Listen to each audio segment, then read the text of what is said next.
கோர்ட்ல சொல்லுங்க. And section 11 and 12 of POCSO.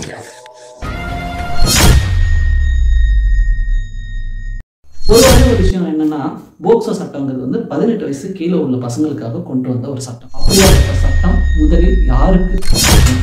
அதாவது இப்போ எனக்காக ஒரு சட்டம் கொண்டு வந்திருக்காங்கன்னா, எனக்கு அந்த சட்டம் தெரிஞ்சாதானே அது தப்பு ரைட்டுன்னு என்னால் சொல்ல முடியும். இந்த படத்துல கதை அப்படின்னு சொல்லி பார்த்தீங்கன்னா, ஒரு பையன் வந்து வீட்டில் காசு கேட்காம தன்னோட சொந்த உழைப்பால வாழ்ந்துட்டு இருப்பான். அவனை வந்து அந்த 18 வயசு கீழே உள்ள ஒரு பொண்ணு வந்து லவ் பண்ணுவாங்க.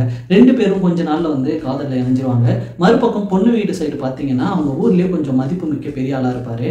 அவங்க என்ன பண்ணுவாங்கன்னா, அவங்க பொண்ணு கூட பேசுறவங்களையோ யாரையோ பார்த்தாலுமே அவங்க மீது வந்து தப்பா ஒரு வழக்கு போட்டு அவங்கள உள்ள தள்ளி மக்கள் மத்தியில் வந்து பயத்தை உருவாக்கி வச்சிருப்பாரு.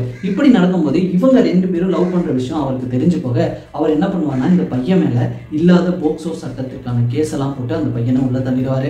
அதாவது கிட்டத்தட்ட கேஸ் முடிஞ்சு 14 வருஷம் சிறை தண்டனை அந்த பையனுக்கு கொடுக்க போறாங்க அப்படின்ற டேட்டையும் அறிவிச்ச பிறகு அவங்களோட ஃப்ரெண்ட்ஸு அவங்களோட அண்ணன் எல்லாம் சேர்ந்து ஒரு வக்கீலை ஒருத்தரை பார்க்க வருவாங்க, அந்த பெரிய வக்கீலை. ஆனால் அவரோட அப்பாயின்மெண்ட் கிடைக்காததுனால அவரோட அசிஸ்டன்ட், அதாவது ஒரு கேஸ் எடுத்து நடத்தி நான் பெரிய ஆளு அப்படின்னு சொல்லி நம்மளோட மூத்த வழக்கறிஞர்கிட்ட காட்டணும்னு வெறி கொண்டு இருக்கிற ஒரு அட்வொகேட்டை பார்த்து மீட் பண்ண பிறகு அந்த அட்வொகேட் கேஸ் உள்ள வராரு. இப்படி லாஸ்ட் டைம்ல கேஸ் உள்ள அந்த வழக்கறிஞர் வந்து அந்த கேஸோட உண்மைத்தன்மையை அறிஞ்சு இந்த பையனை ரிலீஸ் பண்ணாரா இல்லையா, போக்சோ சட்டத்தை எப்படிலாம் தவறுதலா யூஸ் பண்றாங்க அப்படின்றத புட்டு வச்சாரா இல்லையா அப்படின்றதா இந்த கோர்ட் படத்தோட மீதி கதை.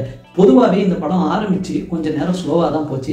அதுக்கப்புறம் 2 பேருக்குமான காதல் காட்சிகள்லாம் ரொம்பவே சுவாரஸ்யமாக வந்தது. மறுபக்கம் அந்த வழக்கறிஞர் சொன்னார் இல்லையா, அவர் என்ன பண்ணுவார்னா, தான் பெரிய ஆளாகணும் அப்படின்னு சொல்லிட்டு அவர்கிட்ட போய் கேட்க தன்னோட மூத்த வழக்கறிஞர்கிட்ட கேட்க அவர் எல்லாத்துக்குமே ஒரு கேள்வி கேட்டிருப்பாரு. இவரால் பதிலே சொல்ல முடியாது. என்னன்னா இப்படிலாம் கொஸ்டின் பண்றாருன்னு யோசிச்சுட்டு இருக்கும் பொழுது அங்க ஒரு ட்விஸ்ட் வச்சு படத்துக்குள்ள கொண்டு வந்துடுறாங்க.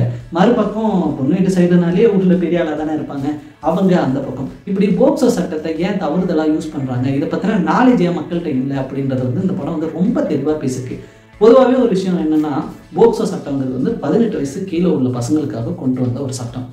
அப்படியாப்பட்ட சட்டம் முதலில் யாருக்கு தெரியணும், அதுதான் கொஸ்டின்.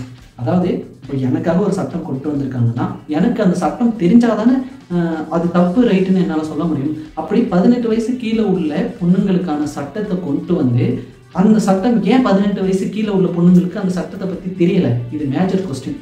இந்த கொஸ்டினை தான் இந்த படம் எழுப்பியிருக்கு. கண்டிப்பாக பார்க்காதவங்க இந்த படத்தை பாருங்க, உண்மையாலுமே நல்லா இருக்கு.